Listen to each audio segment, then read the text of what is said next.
অনেকে বিশ্বের চলমান পরিস্থিতিকে কিয়ামতের সন্নিকটে বলে আখ্যায়িত করেন। আসলে কি তাই? কিয়ামত হওয়ার জন্য অবশিষ্ট সকল আলামত সমূহ জানতে চাই। গুরুত্বপূর্ণ প্রশ্ন। কিয়ামত নিকটে, এটি কোরআনে কারীম বহু আগেই ঘোষণা দিয়ে দিয়েছে। আল্লাহ সুবহানাহু ওয়া তাআলা বলেছেন, ইকতারাবাতিস সাআতু ওয়ানশাক্কাল কমর। এই যে কিয়ামত নিকটবর্তী হওয়ার কথা, এটা আল্লাহ তাআলা কোরআনে জানিয়ে দিয়েছেন আরো 1450 বছর প্রায় আগে। আল্লাহ বলেছেন, ইকতারাবাতিস সাআহ, কিয়ামত নিকটবর্তী হয়ে গেছে, ওয়ানশাক্কাল কমর, এবং চাঁদ বিদীর্ণ হয়েছে। নবী সাল্লাল্লাহু আলাইহি সাল্লামের মুআজিজায় তার আঙ্গুলের ইশারায় চাঁদ দ্বিখণ্ডিত হয়েছিল। এর মধ্য দিয়ে কিয়ামত নিকটবর্তী হওয়ার ঘোষণা আল্লাহ তাআলা দিয়েছেন। অতএব কিয়ামত নিকটবর্তী, এতে কোনো সন্দেহ নেই। নবী করিম সাল্লাল্লাহু আলাইহি সাল্লাম বলেছেন, বুইসতু আনা ওয়াস সাআতু কাহাতাইন, আমি এবং কিয়ামত, অর্থাৎ তাঁর আবির্ভাবের কথা তিনি বলছেন। তাঁর আবির্ভাব এবং কিয়ামত, এই দুটি ঘটনা দুটি আঙ্গুলের মতো পাশাপাশি অবস্থান করছে। একটা আঙ্গুলের মাঝে, একটা আঙ্গুলের পরে আরেকটা আঙ্গুল, মাঝে আর কোনো আঙ্গুল নাই। তার আবির্ভাবের পরে পৃথিবীর সবচেয়ে বড় বিষয় বা ঘটনা হবে মহাপ্রলয় বা কিয়ামত। এই যে কিয়ামত, এটি নবী সাল্লাল্লাহু আলাইহি ওয়াসাল্লামের পরে পৃথিবীতে ঘটা সবচেয়ে বড় ঘটনা, অর্থাৎ মাঝে কোনো নবী রাসূল থাকবেন না। এখান থেকে কিয়ামতের নিকটবর্তীতা বোঝা যায়। কিন্তু আমাদের সমাজে কিছু ঘটলেই, কোনো ঘটনা, কোনো যুদ্ধ, কোনো বিগ্রহ, কোনো কিছু ঘটলেই আমরা অনেকে কিয়ামতের দিনক্ষণ গণনা করতে শুরু করি, যে আর এতশো বছর আছে, এত বছর আছে, আর ঘরবাড়ি করে লাভ নাই, ইত্যাদি ইত্যাদি। হ্যাঁ, একজন ঈমানদার সবসময় প্রস্তুত থাকবে আখিরাতের জন্য। দুনিয়া নিয়ে অনেক বেশি ব্যস্ত হয়ে থাকবে না। যে কোনো মুহূর্তে তার ডাক আসতে পারে। প্রত্যেকটা মানুষের মৃত্যু মানেই তার কিয়ামত, সেটা ভিন্ন বিষয়। কিন্তু এই সৃষ্টি জগতের যে বিশাল আয়োজন আল্লাহ তাআলার, এটা যে আল্লাহ তাআলা ধ্বংস করে দিবেন, সেটা অতি নিকটে। এই অতি নিকটের ডেফিনিশনটা কি, এটা সংজ্ঞাটা কি? অতি নিকটে মানে কত বছর? এটার ইলম একমাত্র আল্লাহর কাছে আছে। 1450 বছর আগে কোরআন যে বলেছে ইকতারাবাতিস সাআহ, যে মহানিনাদ গোটা সৃষ্টি জগৎকে ধ্বংস করে আল্লাহর বিচারের মুখোমুখি করবে মানুষ এবং জিনকে, সেই মহানিনাদ বা সেই কিয়ামত, সেটি নিকটবর্তী হয়ে গেছে। এটি বলার পরও পার হয়েছে 1450 বছর। এরপর সামনে আরো কত বছর বাকি আছে আমরা জানি না। হতে পারে 200 বছর, হতে পারে 2000 বছর, হতে পারে আরো কম বা বেশি। এর ইলম একমাত্র আল্লাহর কাছে আছে। কোরআনে বারবার করে এই বিষয়টা আমাদেরকে সতর্ক করা হয়েছে যে কিয়ামতের ইলম, কিয়ামতের সময় ক্ষণের ইলম একমাত্র কার কাছে আছে? আল্লাহ রাব্বুল আলামিনের কাছে। খোদ নবী সাল্লাল্লাহু আলাইহি সাল্লামকে যখন জিজ্ঞাসা করা হয়েছিল কিয়ামত কবে হবে, তিনি উত্তরে বলেছেন, মাল মাসউলু বিহা বিআলামা মিনাস সাইল। যাকে জিজ্ঞাসা করা হয়েছে তিনি প্রশ্নকর্তার চাইতে বেশি জানেন না। অর্থাৎ ঠিক কবে হবে এই দিনক্ষণ আমরা কেউই আসলে জানি না। এটা জানেন কে? আল্লাহ রাব্বুল আলামিন। তবে হ্যাঁ, কিয়ামতের অনেক আলামত আছে। এই আলামতগুলো আপনি চাইছেন যে অবশিষ্ট সকল আলামত জানতে। কিয়ামতের সকল আলামত একসাথে জানানো কঠিন। কিয়ামতের আলামতগুলো দুই প্রকার। একটা হলো আলামাতে কুবরা, বড় আলামত। বড় আলামত বলতে উদ্দেশ্য হলো যেগুলো কিয়ামতের ঠিক কাছাকাছি সময়ে একেবারে শেষ মুহূর্তে প্রকাশ পাবে, যেগুলো দেখে মানুষ বুঝবে যে শেষ, আর সুযোগ নেই। যেমন সূর্য প্রতিদিন পূর্ব দিক থেকে উঠে, ওই দিন পশ্চিম দিক থেকে উঠবে, তখন সবাই বুঝে যাবে যে হ্যাঁ শেষ। তখন তওবা করলো আর তওবা কবুল হবে না, একেবারে শেষ কিয়ামতের এই আলামত প্রকাশের।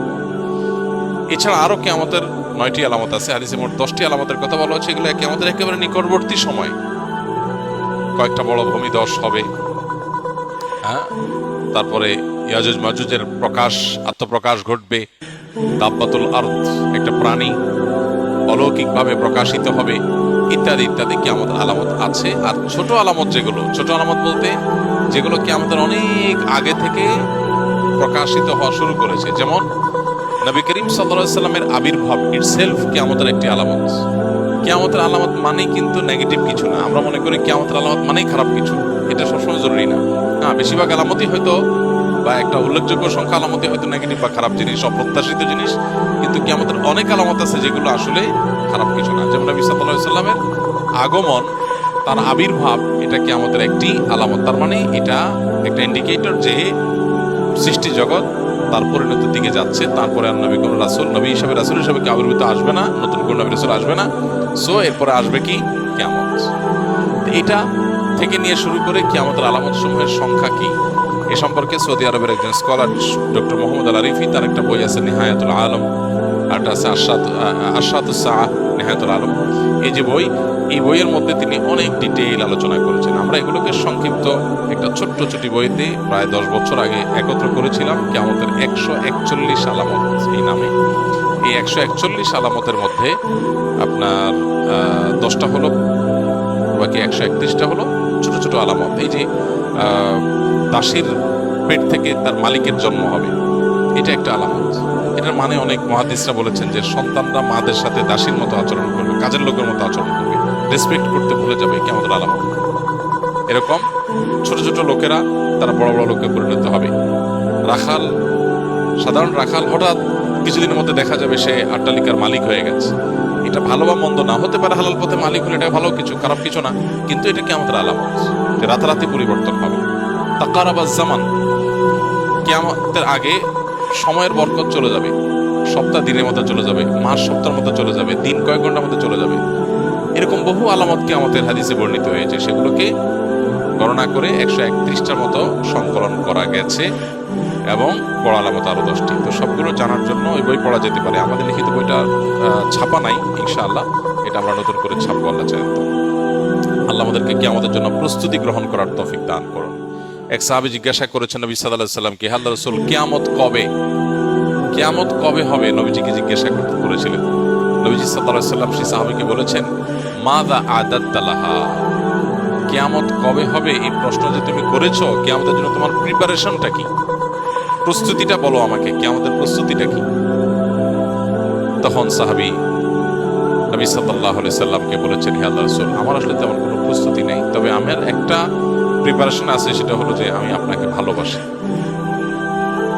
নবী সাল্লাল্লাহু আলাইহি সাল্লাম বলেছেন, আল মারউ মা মান আহাব ইন্নাকা মা মান আহবাবত, তুমি যাকে ভালোবাসো তার সঙ্গে তোমার কিয়ামত হবে, তার সঙ্গে তুমি থাকবে। এই জন্য কিয়ামতের সময়ক্ষণ ঠিক কবে হবে এটা অনুসন্ধানের চাইতে গুরুত্বপূর্ণ হলো, বা এটা অনুসন্ধান করে আসলে ঠিক এক্সাক্ট সময় আমরা বের করতে কেউ কোনোদিন পারবোই না। আলামতগুলো প্রকাশিত হচ্ছে একের পর এক, সময় ঘনিয়ে আসছে। যে কোনো মুহূর্তে আমার মৃত্যুর মাধ্যমে আমার ব্যক্তিগত কিয়ামত শুরু হবে, আমার নিজের কিয়ামত শুরু হয়ে যাবে। ইদা মাতাল ইনসান ফাকাদ কামাত কিয়ামাতুহু, মানুষ মারা গেলে ওইটা তার একজনের কিয়ামত। আর সামগ্রিক যে কিয়ামত গোটা সৃষ্টি জগতের, সেটাও অতি সন্নিকটে। আমাদের দরকার হলো প্রস্তুতি গ্রহণ করা। আল্লাহ আমাদেরকে যথাযথভাবে প্রস্তুতি গ্রহণ করবার তৌফিক দান করুন।